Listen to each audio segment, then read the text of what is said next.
जय माता दी, जय माँ काली, जय माँ भवानी। आप सभी का बहुत बहुत स्वागत है माँ भवानी की बेटी यूट्यूब चैनल में। आज का जो टॉपिक है वो ये है कि देवी माँ की पूजा करने से आखिर क्या होता है, क्यों करनी चाहिए एंड क्या चीज़ें आपके जीवन में बदलाव आते हैं उनकी पूजा आराधना करने से। उससे पहले जिन लोगों ने भी अभी तक चैनल को सब्सक्राइब नहीं किया है, जो कि माँ भवानी को कम्प्लीटली डेडिकेटेड है, प्लीज़ चैनल को लाइक शेयर एंड सब्सक्राइब कीजिएगा। एंड इसके अलावा एक और चैनल है भुवनेश्वरी डिवाइन टैरोट, आप वहाँ पर भी जाकर प्लीज़ विजिट कीजिए। एंड जिन लोगों को भी टैरोट रीडिंग करवानी है या जिनको इंटरेस्ट है, जिनको बिलीव है, वो टैरोट रीडिंग भी करवा सकते हैं। पर्सनल रीडिंग का नंबर है 7004440543। आप इसी नंबर पे किसी भी तरीके की आध्यात्मिक जर्नी में अगर आपको कोई दिक्कत है, कोई प्रॉब्लम है या फिर किसी तरीके से आप स्टक हैं, कोई बंधन या किसी भी तरीके की चीज़ों से आप परेशान हैं, तो आप नंबर पे प्लीज़ व्हाट्सअप कीजिएगा।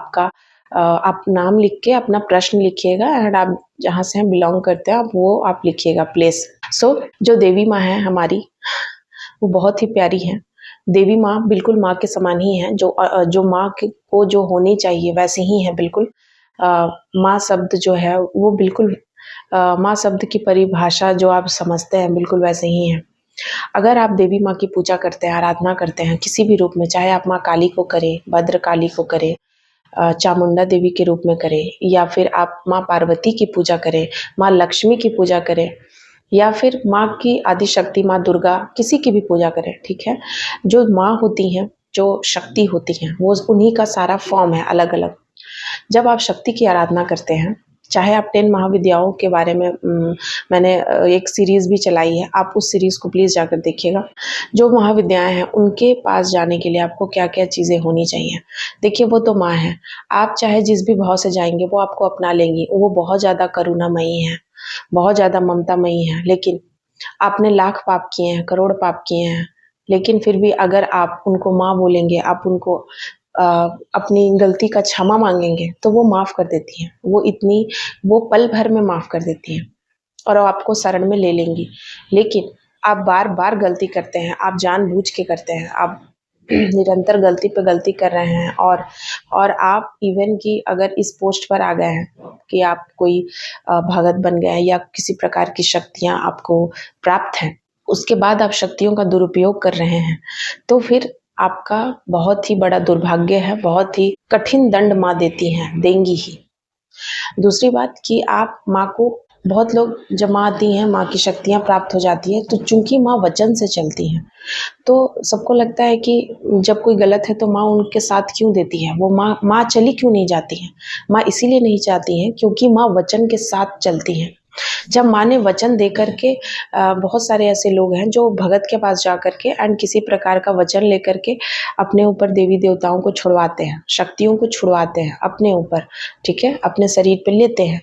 तो जब आप इस तरीके से लेते हैं, तो आपने ना उन चीज़ों को सीखा ही नहीं कि आपको क्या करना चाहिए, आपको कैसे, क्योंकि शक्तियाँ जब खुद आती हैं आपके ऊपर, आपकी कुंडलिनी अवेक होती है, जो सोई हुई कुंडलिनी, हमारे जितने भी इंसान हैं सभी के बॉडी में जो कुंडलिनी है, तो उसी के रूप में माँ सोई हुई है। तो जब आप नॉर्मल इंसान हैं तो वो आप देवी की पूजा करते हैं, या फिर आपका भाव भी है कि आपको चाहिए कुंडलिनी अवेक हो आपकी, तो आपको अवेकन होने के प्रोसेस में ना वो आपको पूरे तरीके से साफ सुथरा कर देती हैं। मतलब आपको पूरे तरीके से शुद्ध विचार वाला बना देती हैं। अगर आपके मन में थोड़ा सा भी किसी भी प्रकार का कोई गलत विचार है, भावना है, तो उसको शुद्ध कर देती हैं, तब वो आती हैं। लेकिन अगर आप किसी तांत्रिक, कोई भगत, कोई ऐसे बड़े महात्मा, कोई साधु, कोई ऐसे भगत जो कि शक्तियों को आपके ऊपर भेज सकते हैं, ऐसे लोगों से आप मिलते हैं जब, एंड वो आपको जब शक्तियों को दे देते हैं, तो फिर आप ना शक्तियों को कीमत समझ ही नहीं पाते हैं। आप कभी भी नहीं, आपको पता चलता है कि क्या चीज़ें आपको नहीं करनी चाहिए। आप कब अपने अहंकार में, अपने स्वार्थ में, सही गलत का आपको ज्ञान ही नहीं होता है और आप शक्तियों का दुरुपयोग करने लगते हैं। तो ऐसे में आपके साथ बहुत ही ज़्यादा गलत चीज़ें हो सकती हैं, बहुत ज़्यादा आपका दंड तो आपको इतना भयानक मिलेगा, ऐसी-ऐसी चीज़ें मिलेंगी, ऐसी-ऐसी बातें होंगी कि आप विश्वास भी नहीं करोगे। ऐसी चीज़ें भी होती हैं। जब माँ आपको सब कुछ देती हैं, भरती हैं, आपको अपने प्यार की छाँव में रखती हैं, तो वो दंड भी देती हैं। आपको पता है कि उनका क्रोध कैसा है, इसीलिए माँ काली से बहुत लोग डरते हैं। माँ काली तो इतनी अच्छी है, अगर आप सीधे हैं, सच्चे हैं, सरल हैं, तो माँ काली आपके लिए तो माँ काली हो, माँ बगलामुखी हो, कोई भी माँ का प्रचंड स्वरूप हो, चामुंडा के रूप में हो, माँ तो आपके लिए बिल्कुल कोई आपको डर भय नहीं लगेगा। लेकिन अगर आपको डर भय लग रहा है, तो इसका मतलब आपके अंदर कोई पाप है, कोई चोर है, कोई तो बात है जिसकी वजह से आपको डर की अनुभूति हो रही है। दूसरी बात, बहुत लोगों बेचैन हो जाते हैं, उनको लगता है कि बस माँ को भोग प्रसाद दे दिया और चीज़ें हो गई। माँ को भोग प्रसाद दे दिया, माँ को दिया लगा दिया तो माँ खुश हो जाती है। नहीं, माँ ये सारी चीज़ें तो एक ज़रिया है आपको आध्यात्मिक जर्नी में ले जाने का, साधना पथ पर ले जाने का, आपको मेडिटेशन करने का। ये तो ज़रिया है कि आप सीखें तो सही, लेकिन ऐसा नहीं है कि सिर्फ़ यही कर लेने से माँ खुश हो जाती हैं और सब कुछ आपको दे देंगी, ऐसा नहीं है। आपको निस्वार्थ भाव से सारे काम कर्म अपना करना पड़ता है। माँ की आराधना से आप धीरे-धीरे किसी भी तरीके के आपके अंदर में जो पाप है वो धुलने लगते हैं, साफ होने लगते हैं। आपके जीवन में बहुत सारी कठिनाइयाँ आने लगती हैं, तो सब विचलित हो जाते हैं। बोलते हैं कि इसीलिए माँ का पूजा नहीं करना चाहिए। माँ आपको पूरे तरीके से साफ करती है। ऐसे समझिए कि अगर आपने जाने-अनजाने में भी किसी भी तरीके का कोई गलत काम किया, गलत तरीके से धन अर्जित किया या फिर कोई भी ऐसा काम जो आपको नहीं करना चाहिए था, वो सारी चीज़ों को जल्दी-जल्दी वो ख़त्म करती हैं। या ऐसा बोलिए कि आपके प्रारब्ध जल्दी-जल्दी कटने लगते हैं, या जो होने वाला था और भी बुरी चीज़ें, वो सब जल्दी-जल्दी कम में ही टल के होने लगती हैं।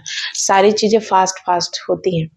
और फिर जब आप माँ की पूजा करते रहते हो, उनकी भक्ति से एक दिन आपका सिक्का ज़रूर चलता है। आपकी इस समाज में, इस दुनिया में, इस 3D वर्ल्ड में ज़रूर आपकी एक जगह बनती है, एक मान प्रतिष्ठा, एक एक स्थान आपको मिलता है, ठीक है? जो मान-सम्मान माँ ही आपको दिलाती है। इस लाइफ़ में, इस जीवन में जीने के लिए हर वो चीज़ आपको प्रोवाइड करवाती है, जो चाहिए इस मनुष्य योनि में, जो हर इंसान की जो चाह होती है, उसको पूरी करती है। सो देवी माँ की पूजा करना इतना आसान नहीं है और देवी माँ की भक्ति देखा जाए तो बहुत ही सरल है, क्योंकि अगर आप सरल हृदय से बिल्कुल एक बच्चे की तरह माँ के पास अगर जाते हैं, एक निश्चल छोटा बच्चा जिसको कोई ज्ञान नहीं होता है, इस संसार का भान नहीं होता है, जिसको कोई ऊंच-नीच, भेदभाव, जात-पात, जिसको कोई चीज़ से लेना-देना नहीं होता, बिल्कुल उस तरीके से जब आप बनकर माँ के शरण में जाते हैं, माँ की पूजा करते हैं, तब आप देखेंगे कि माँ कैसे, वो तो कलयुग में सबसे ज़्यादा जागृत है, वो कैसे आपकी बातें सुनती हैं, आपके साथ रहती हैं, आपके साथ उठती हैं, बैठती हैं, एनी टाइम आपको प्रोटेक्ट करती हैं। सो इसी के साथ आज की मैं ये टॉपिक समाप्त करती हूँ एंड जय माता दी, जय माँ काली, जय माँ भवानी आप सभी को।